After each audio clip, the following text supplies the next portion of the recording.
Laviska Shenault's one of my favorite players in the NFL, mostly because I think of him being the type of player that all that could be but isn't. Among wide receivers with at least 30 targets, Shenault ranks second in yards per route run.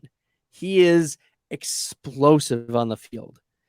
He was 21st among all wide receivers in yards after catch, even though he only had 32 targets on the season.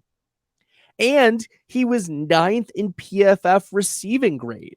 So there are some nice metrics to Laviska Shenault. He was 17th in NFL passer rating when targeted. But the lack of volume and the bad quarterback play and the bad play calling all culminate into Laviska Shenault just not doing anything for you for fantasy. He had a negative 0.8 average depth of target. Let me repeat that. A negative 0.8 average depth of target. So on average, he was starting, oh my gosh, he was starting almost a full yard behind the line of scrimmage. He was 3 feet behind the line of scrimmage on his targets. Oh my gosh, that's wild to me.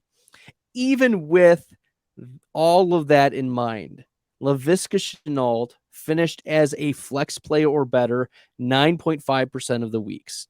His role is not secure with the Carolina Panthers. His role is not secure pretty much anywhere if he moves on from Carolina.